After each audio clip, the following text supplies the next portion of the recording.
Ito guys, magandang usapin din ito, no? Okay nga daw kapag hindi pumasok ng agency. Magsarili na lang. Ang mga agent naman na mapasukan nyo ay mga gahaman, ay talagang wag na lang mag-agency. O kaya naman, magaling lang sa umpisa, tapos sa katagalan, pabayaan na kayong mga membro, ayun ang sinasabing wag na nga lang mag-agency. Pero guys, kung ayaw nyo naman pumasok ng agency, gawin nyo na lang kayang agent yung inyong mga account. Doon kayo mag-sub-agent sa mga may mabuting puso. Kahit nag-sub-agent kayo, magkakaroon pa rin ng kita sa inyo yung dinaanan yung link. Kung sino mang agent na nagmamay-ari nun. Pag sub-agent kayo, kilala nyo yung pag-sub-agentan nyo. Okay, yun lang mapayo ko. Kasi ako, sa mga sub-agent ko, di ko alam kung magkano mga trade nila totally. Pero may paayuda ako sa kanila monthly.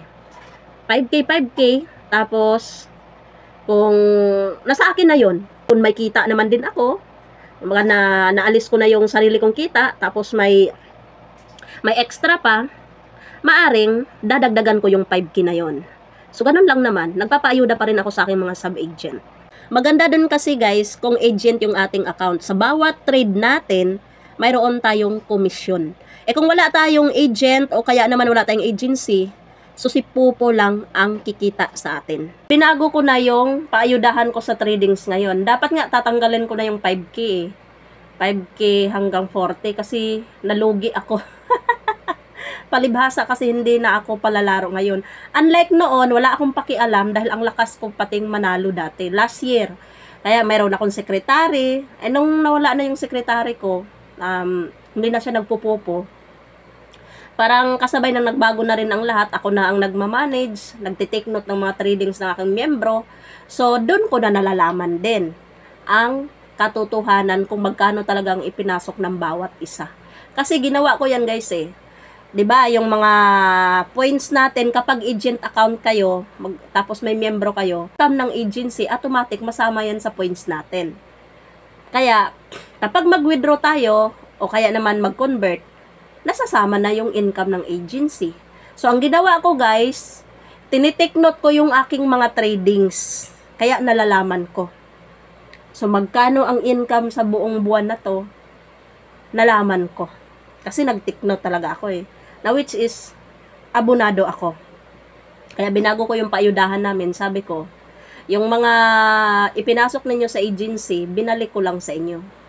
Na sana, binalik ko na nga sa inyo yung ipinasok ninyo, wag naman ako mag-abono. Sabi ko sa kanila. Unlike kasi last year guys, grabe, ang lakas kong manalo noon. Sabi ko sa inyo, kahit paano nakapundar ako eh. At saka yung sub-agent kong sa Kalama. Shout out Ate Aisel. Si Ate Aisel, yes, nag-aayuda ako dyan ng 100K. Kasi guys, milyones din siya mag-trade. Kaya ang laki din ng naibigay kong paayuda sa kanya. Ganon po yon. Kapag sa Kalam kayo, ay sa Kalam din kayo sa ayudahan. Ganon lang yun guys. Pero kung ano naman, nag-trade lang kayo, regular tradings lang, pa 10K, 10K, 20, 30K, ay huwag kayong mag-expect ng malaking ayuda. Yung sapat lang. Ganon lang naman ako. So ngayon, nakakatuwa lang guys dahil nung nagbago ako ng pangalawang paayuda, may mga nag-alisan. Pero yung mga nag-alisan guys, kung sino pa yung nag-alisan, sila pa yung walang mga ambag. Kaya okay lang. Yung mga totoong may mga ambag sa agency ko, nandito pa rin sila. Nananatili sila. Oo, siguro, kontento na sila sa paayudahan ko. Kasi naging honest ako guys. Naging honest talaga ako. Binulgar ko nga kung magkano yung sa 5K trading, ganito lang ang pasok. Oh, sabi, binigyan mo sila ng close. Sige, i-times nyo yan. Sa trade ninyong 30K, 36K. O magkano yan. Tapos, ang payuda ko sa inyo, 2K, 2.5. Bracket by bracket kasi kami, guys. 21 hanggang 36. Nagpapayuda na akong 1.5. Which is, lugi ako. Kadalasan ang mga trade nila is 5K. Diyos ko, ang pasok ng 5K, parang Yun nga, kano ba yun? 240.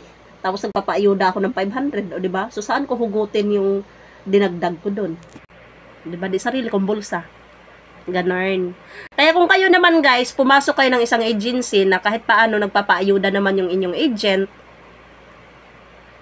maging kontento na kayo. Huwag kayong maghanap ng mas malaki. Naku, sabi ko sa inyo, napapala sa mga members na mukhang ayuda din, sa kakahanap nila ng agency na malaki magpaayuda ko, no, tagam, hindi na nakalabas kasi nakapasok sila ng agency ng no quitting policy, na which is katchat ko kailan lang. Hindi na kami makawala sa agency namin dahil no quitting policy. Ay patay kayo, ayan kasi, mukha kasi kayo mga ayuda. Yan ang nangyari sa inyo. Guys, huwag nyo namang isipin na kumita ng kumita ang inyong mga agent. Kwentahin nyo na lang, ito na lang advice ko sa inyo. Bawat trade ninyo, kunin nyo yung 4% para malaman nyo kung magkano ang pasok ninyo sa agency. Ganun na lang. Pero kung kung nakapag-trade kayo ng milyon-milyon, ay asahan nyo yan, malaki din ang ayuda ninyo kasi malaki din ang pasok nun.